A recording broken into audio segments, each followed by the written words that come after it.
ask that, will you all pray with me? Dear God, thank you for this day. Please be with everybody that needs you in special ways. We pray especially for the Oskian family today and everybody who's been affected by that as the funeral is happening very soon. Just help our hearts through all that.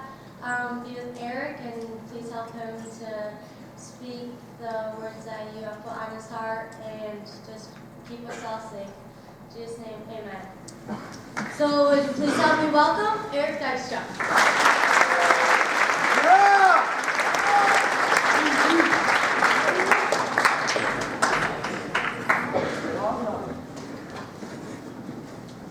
Ask your friends or parents to define you in just a couple words, what would they say? Athlete, artist, genius, musician? Most people would define me as an athlete. I've loved sports ever since I was born. For my first birthday, I got a miniature basketball hoop. I've grown up around sports my whole life. I still love sports. I like almost every single sport, especially ping pong. Ping pong is my secret hobby. My brother Ryan, who's a freshman, raise your hand.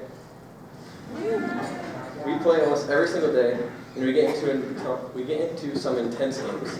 Just recently, we couldn't play because someone got upset and broke a paddle. I won't embarrass Ryan by telling you that he broke the paddle. Sports have been a major part of my life growing up. Until about freshman year, I planned on being a professional athlete.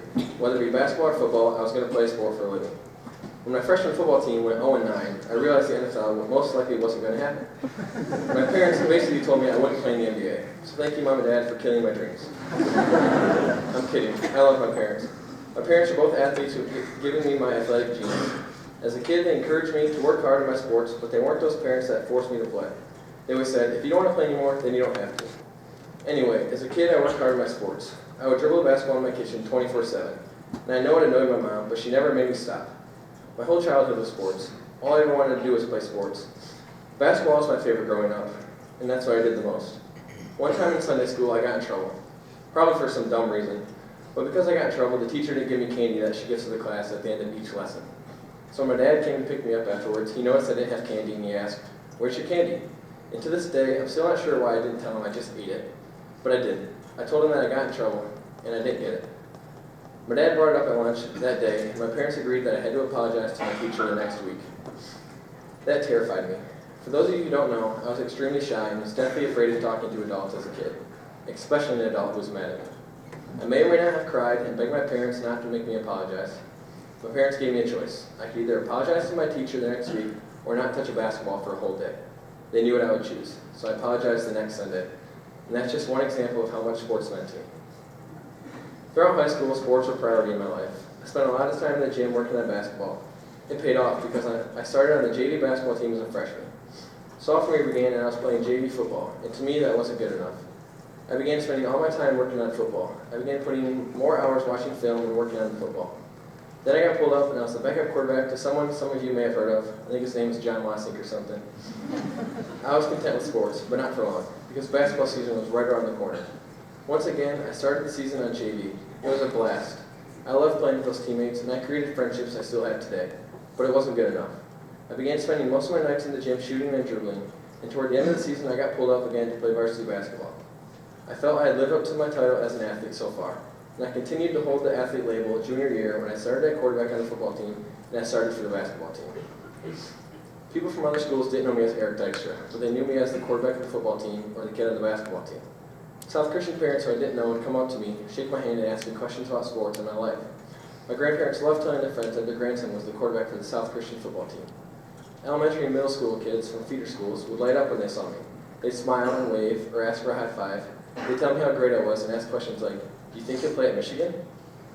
My girlfriend at the time would tell me that she thought it was so cool that I was a quarterback. She would introduce me. "This is Eric, the quarterback." Her friends didn't refer to me as Eric, but they called me quarterback, or QB1. I'd walk through a store or go to a restaurant with a South Christian football shirt on, that had my last name on it, and random strangers would stop me and be like, "Aren't you their quarterback?" People I didn't know knew me and cared about me. But I bet most of you are sitting in your seat thinking, "Wow, this kid's cocky." And I was. I tried to keep it to myself most of the time, but inside I knew I was good. I loved all the attention. I adapted to the title of the quarterback, and I defined myself along with everything else as an athlete. Life was good. Then spring break came, and I took my friend Aaron Vanderpool down to Destin, Florida with my family. The first 2 days were fun. We hung by the pool and went to the beach. Then the third day came, I woke up, and my butt hurt. You can laugh, it's funny. It wasn't at the time, but it is now. It wasn't terrible, but I was uncomfortable. The pain just kept getting worse and worse. It got to a point where I couldn't sit down. I tried to keep having fun with Aaron and my family, but it was hard. We would go out to eat and I would have to stand. Aaron and I actually went parasailing, as you can see. It was fun for the first 20 seconds because I hate heights. We're literally probably 2 feet off the boat and I'm screaming already. But it was a fun experience, besides the fact that my butt hurt. By the end of the week, I had laid in bed all day. I was in so much pain that I didn't eat. I went 3 days without eating, and I thought it couldn't get any worse. That was when I realized we had to drive back to Michigan. I spent 18 hours sitting on my butt, which clearly had something wrong with it, but we didn't know what it was yet. I probably apologized to Aaron, Ryan, and my parents. The whole ride I was a jerk. I was in so much pain I got angry. Ryan would ask my parents the question like, "Can you turn the air on? Or can I have some candy?" And I would literally just look at him and yell, "Shut up." I didn't sleep for the whole 18-hour drive. Finally, we got back and I went straight to bed to lay down. I maybe slept an hour or two. The next day, we went to the ER. The doctor said I had a large abscess and that he needed to drain it. Gross, right? Thank goodness I couldn't see it, but that was literally the worst pain I've ever been in my entire life. I can't explain how much it hurt. I screamed and yelled as the doctor cut it open. Now, a while back, Abby Hall's sister spoke in chapel about when she fell and broke a lot of bones in her face. She showed you a picture on the screen of her injury. Fortunately for you, I'm not going to show you a picture. But you can probably guess how awful it was. After about an hour, I went home and felt better. I was a little sore, but the pain was gone. Life was good again, but not for long. Not even 3 weeks went by since a fun experience in the ER. I went to the bathroom and it hurt. I didn't know why. It didn't hurt like it did on spring break, but there was something obviously wrong.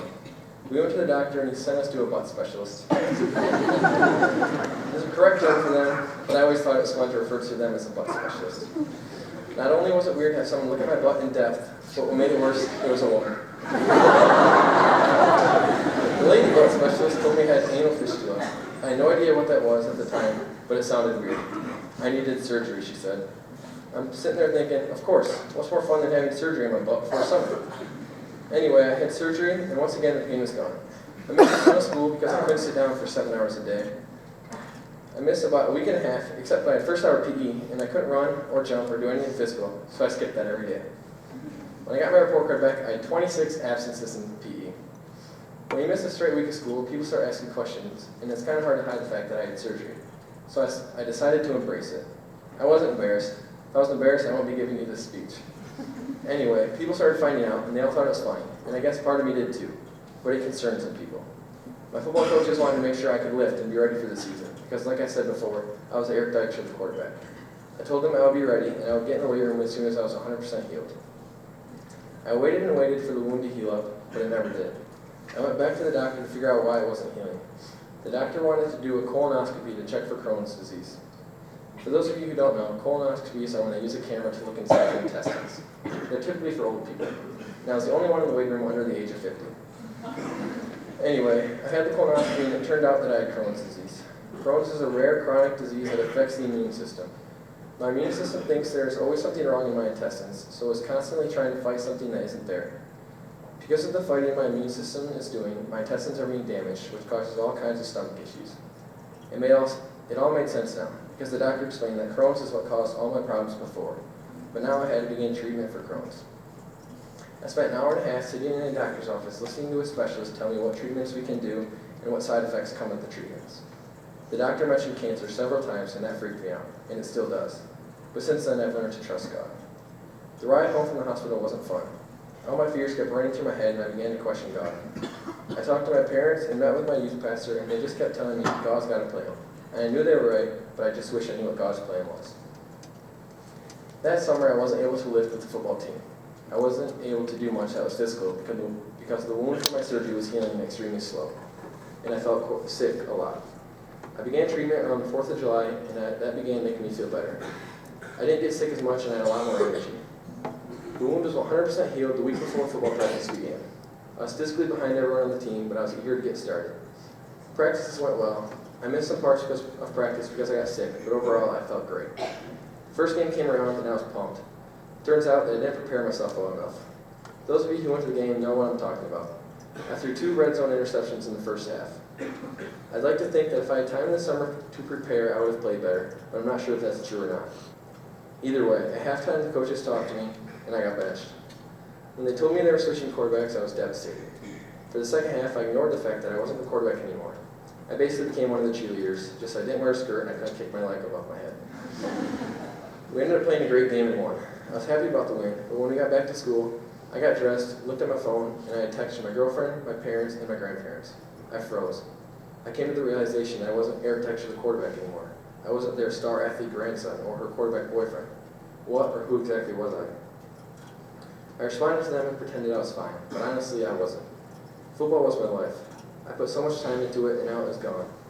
I was still part of the team, but that wasn't good enough for me. I wanted to be the quarterback again.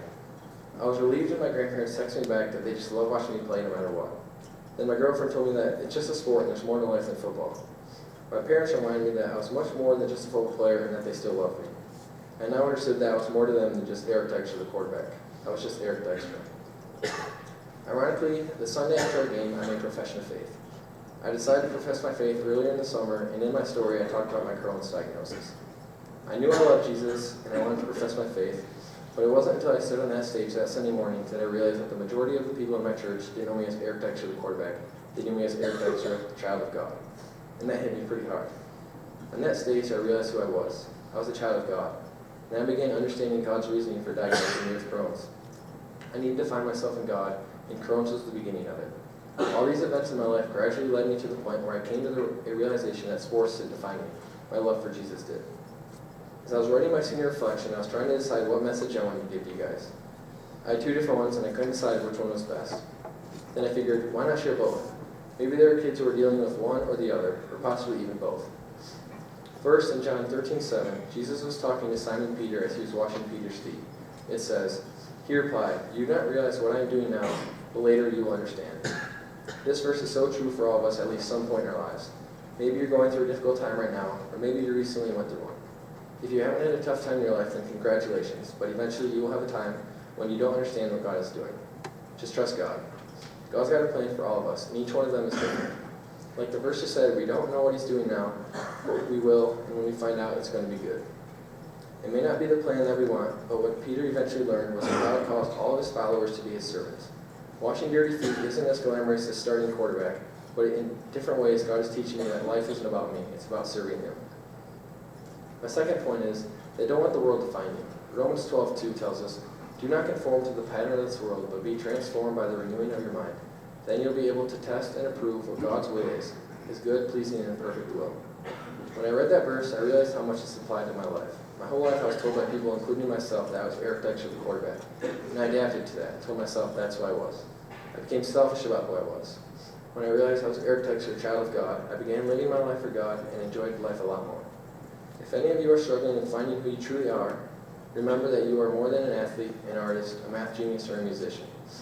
Galatians 3:26 reminds us of who we are. It says, so in Christ Jesus, you are all children of God through faith. The greatest relationship you can have is with Jesus, and until you realize that, you won't be able to live your life to the fullest. Life to the fullest doesn't mean it'll be easy, sweet, and fun all the time. Whether you're battling depression, a difficult home situation, abuse, loneliness, or even pains in your butt, remember that in Christ you are not alone. God is always faithful. Thank you.